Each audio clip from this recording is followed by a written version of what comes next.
Hello everybody, welcome back to another video. Today we are going to be removing the front windshield from this parts car. The first step is to remove the wiper arms and blades. And how you do that is you just pull out on the arm and then then you just pull straight out away from the car and it'll start to wiggle off. You kind of need two hands, so let me get it halfway off and I'll cut back. So as you can see now, we've pulled this off enough to clear this flange here. So now we can just wiggle it the rest of the way off and repeat on the other one. It doesn't say to do this in the manual to remove the windshield, but if you want to remove those wiper arm mounts, there's actually just one Phillips screw holding it on. The problem is if your dash is still in place, it's in a really annoying location. It's right up there. But yeah, you can just reach up there with a Phillips screwdriver, loosen that up, and basically pull the mount off. Now to get these all the way off, it's pretty much impossible to do one-handed, but what you want to do is a two-hand setup. You can see there is this ratcheting tensioner here. So all you have to do is hold that down and then rotate this that way, and that will release the tension somewhat on the wires. Then you can just disconnect it from the middle here. Now this one of them is already disconnected, so it might not look quite right, but that's really all there is to it. Can't show it to you because I don't have three hands. Actually, somebody already disconnected the other one as well, so it'll be a little easier for me, but it's not hard to begin with. It is hard if your dash is still in place because you obviously have to reach up under the dash to do all this. But thankfully, this one I already pulled the dash out of it, so we can see these things very easily. So the next step per the manual is to remove the inside finishing moldings. However, they are already removed, but there's really nothing to it. There's just a bunch of screws going around and up on both sides. I highly advise keeping track of which screw goes where, though I think you can figure it out even if you forget where it goes.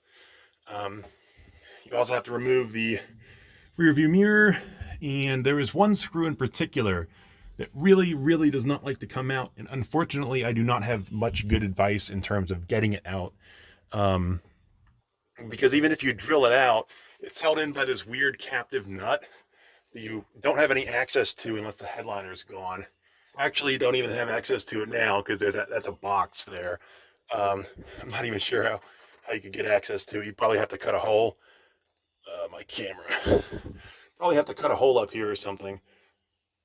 And also the the rear view mirror frame, the little post for it is quite fragile. And I wish I had better advice there in terms of getting it removed safely. Unfortunately, I just don't. So you may want to see if you can get a windshield out or in without having to remove the rear view mirror.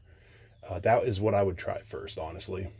Next step per the service manual is to remove these. These are held in with a nut from the back. There's two on the top, and that middle one on the bottom shouldn't be too hard, hopefully. So once you get the nuts taken off, you can very gently pry these off with a flathead screwdriver or a nylon trim tool. A slight clarification, the bottom one does not have a nut anywhere, it just clips on. The top ones, this one in particular, the nut, this piece was jammed way too close, so I ended up sort of, like when I pried this off, it clearly didn't really want to go, and I popped it off of the stud there, so that one might be toast. I just wanted to warn you guys, because obviously I'm not replacing the windshield in this car, I'm just taking it out, so losing one of these, not a big deal for me, probably would be for you though. So if you don't want to go, probably the best course of action would be to just start taking it off from the other side, and instead of having to force it. And you can tell when it don't want to go because you'll start to see kind of a dimple appear here because you're bending the metal around that stud. As long as you don't see that, you're probably fine. And of course you can work it from multiple angles, but if it don't want to go from any angle, don't force it and get the offending trim piece off first. That's my tip for you. So next you need to remove the A-pillar body side front door weather stripping, which is this piece here, and originally it also ran all the way up here. And then you loosen the Phillips head screws behind it. Now, as you can see, if my camera will show, this one here doesn't look very much like a Phillips head, so I'm going to need to probably drill that one out and just kind of live with it. This one might come out, but you see what I'm getting at here. There's Phillips head screws that hold this thing on, and then once you get all those out, then this piece should be able to be gently pried off of the weather stripping. And yeah, this, you probably want to buy new ones, or perhaps you can reuse the old ones if you're very careful about getting them off. These are actually made of two different pieces. There's this rubber part here, and there's a foam part up top. So if you can at least save the rubber part, you can use some Gummipflege and probably revive this and just replace this with some generic, like, you know, hot rod weather stripping or something would be the affordable option. Next, the service manual tells us, and you'll notice I swapped to the other side here to save myself a bit of sanity, but the next step is to clean out this sealer that was applied from the factory. Now, fortunately, Mother Nature has pretty much done that for us here, and to get the remainder out, as you can see, is really not much of a problem. But if you have an actually good condition car, then this stuff will still be quite intact, and you're going to want to get that stuff out because it'll be in the way of trying to pry this stuff off.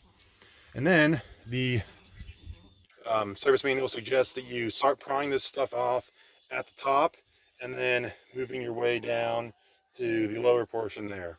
So just as a reminder of how this stuff is, or if you didn't know, so there's a lip that goes actually into the weather stripping here, and then this just kind of sits on top. So that's why they tell you to start at the top. So I just stuck my screwdriver right in here and gently pried up, and kind of down, and that'll get this unlocked from the, well, it's not locked in place, you know, but that'll get it out of the weather stripping groove, and then you can just continue down the car from there. Look at all those chickens. You'll find that when you get all the way down to the bottom here, that prying out this molding will a lot of times kind of pop this out of position, and then you'll be set to just keep going around. So now I'm getting the lower molding off, and you can already see a bit of a problem. It's right there. I managed to dent it. Now, fortunately, that's not too bad.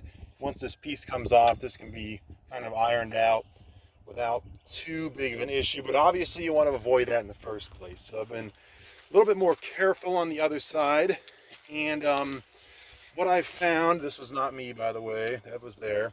I shouldn't say what I found, but the thing is that, so I have this screwdriver. You can take a nylon trim tool, you know, if your paint's actually good, and obviously this molding is going to be much stronger, much more resistant to bending in this axis than if you just pull it straight out. So what is vitally important is you can get under here with a screwdriver and gently, I really can't do it with one hand, but you get under here and gently pry the molding so it comes roughly up like this, and you'll notice it kind of pries out. It'll kind of do that on you. That's fine, but you want to put some pressure up there and kind of wiggle this around, and that'll make it slowly come out of even the most old rock hard weather stripping. So I can pry up and gently pull up over here. See what I mean? This is what I mean here. I had a bad angle on the other side. Hopefully you can see this. And I'm just gently prying from the bottom and gently pulling straight up, not out. And then comes off, easy as that. Easy, so to speak. Lastly, in terms of hardware, there's just one of these on both sides. One thing I just wanted to point out here, you'll notice on these corners, a lot of times these either wear out at a different rate, or they separate, I should say, or they separate from the other pieces. That's because these corners were molded separately and then adhered to the extrusions. If you get a new steel weather stripping or one from me, they will be the same way, because there's no way really you can wrap this around. In the factory drawing, they actually said the molding was optional. I don't understand why you could ever have it be optional, because this radius is way too tight to wrap an extrusion around and have it work at all. Now, in the factory service manual, they tell you the next step is to unlock the weather stripping. And you'll notice running around the entire weather strip is there's a seam right here, and if you pry that up, there's actually this piece in here that can be unlocked, and that will allow this piece to come forward and release the window if the weather strip was not 70 years old. So I'm going to see if I can unlock this just to see what will happen. But probably this is the time where you take the box knife and cut through from here up all the way to the other side of the car and call it a day. After a fair amount of trial and error, this is the method I've found to be most effective for unlocking the weather strip. Just go along with a flathead screwdriver and just keep popping it out. So once you have it unlocked, if it was fresh rubber, you could, oh my God, that is so stiff. If it was fresh rubber, you could pry it up here, and then this one I already kind of forced up out of the way. Of course, it just broke. And then what you would be able to do is just to be able to lift this stuff off and, you know, lift this up out of the way, bend it up like that, and then you could pop the top of the windshield out of the car. Of course, this is still rock hard even though it's unlocked. So I wouldn't really advise this method here. Instead, I would take a fresh box cutter blade and then just cut as close to the body of the car as you can, and that'll do it a lot better than trying to unlock it like it says in the manual. Now, I suppose it's worth noting that by unlocking and then peeling up, breaking off the top part of the weather strip, you do gain a bit of an advantage by simply having less to cut through. And this is actually a curved tip blade that I'm using here. Obviously, you want to be very, very careful. You want to use a new blade, but you know, with knife safety and everything like that, you want to be very careful with where it's going, because it can slip out, and this stuff is so hard and so annoying that it may take you a few tries, and you may have to do a couple of passes, one to cut halfway through, the next one to cut all the way through, or some such thing.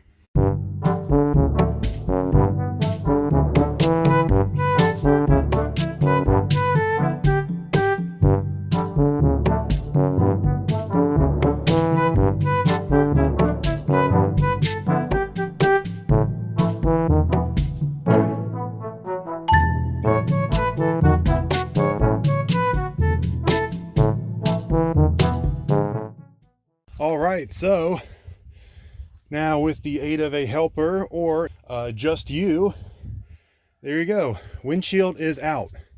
We are moving on to the back. Hello everyone, I just wanted to say thank you guys so much for watching. If you have any questions or comments, please put them in the comment section below. Leave a like and subscribe for more videos like this, and I will catch you later.